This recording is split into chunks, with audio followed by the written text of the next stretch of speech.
যেরকমটা জানতে পারছি, যেরকমটা দেখতে পাচ্ছি, সত্যি প্রিন্স একটা বাংলা সিনেমা হিসেবে নজির ক্রিয়েট করবে।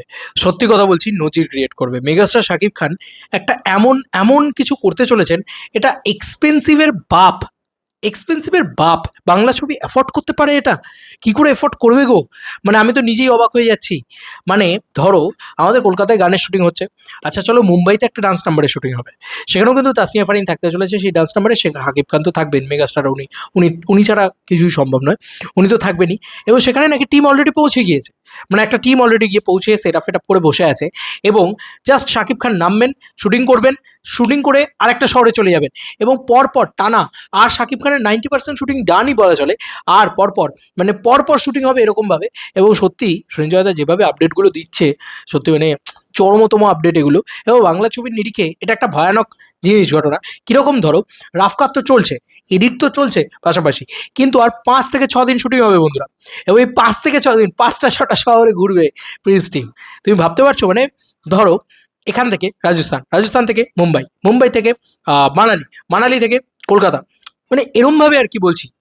তো আর 4 থেকে 5 দিন, সরি 5 থেকে 6 দিন শ্যুট হবে। তার ভিতরে মানে একটুখানি রেস্ট নেবে, একটা করে লোকেশন যাবে, শ্যুট ডান করবে, আবার উড়ে আর একটা লোকেশনে চলে যাবে। কতটা প্ল্যানিং প্রোগ্রামিং ভালো থাকলে এরকম ঘটনা ঘটাতে যেতে পারে, এবং কতটা বাজেট বিনিয়োগ হতে পারে, এটা ভাবতে পারছো?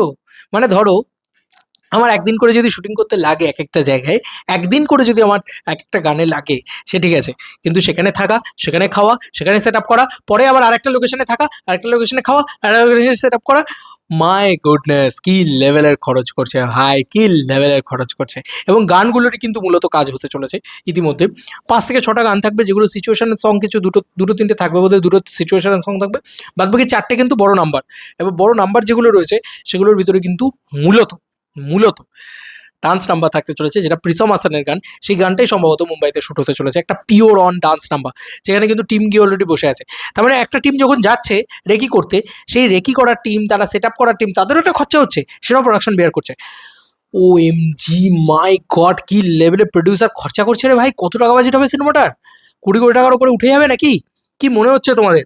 এবং এইটার রিকভারি কি, মানে আমি সত্যি, মানে আমি না অবাক হয়ে যাচ্ছি রীতিমতো। যত ভাবছি তত অবাক হচ্ছি যে কি করছেন মেগাস্টার শাকিব খান। এবং বাংলা ভাষার ছবিতে তো একটা নজির ক্রিয়েট করছেন। এরমভাবে কোনোদিন বাংলা ভাষা এত কিছু এফোর্ড করতে পারবে, এটা বোধহয় শাকিব খানও 5 বছর আগে ভাবতে পারতেন না। কিন্তু উনি নিজে সেই জায়গাটা অর্জন করেছেন। ওনার বক্স অফিস, ওনার কি বলবো, ওনার ছবি সুপারহিট বানিয়ে পাবলিক ওনাকে সেই জায়গাটা এনে দিয়েছে, যে চলো বানাও বাংলা ভাষাকে আরো বড় করো, বাংলা ভাষাকে আরো বড় জায়গায় নিয়ে চলো। এই জায়গাটা করে এনেছেন। সত্যি শাকিব খানকে একটা স্যালুট, বাংলা ভাষার ছবিকে এত বড় জায়গায় নিয়ে যাওয়ার জন্যে, বাংলা শুটিংকে এত বড় জায়গায় নিয়ে যাওয়ার জন্যে, এবং এভাবে গোটা ভারতবর্ষে দাপিয়ে বেড়ানোর জন্যে। উনি কিন্তু এখন গোটা ভারতবর্ষে দাপিয়ে বেড়াবেন।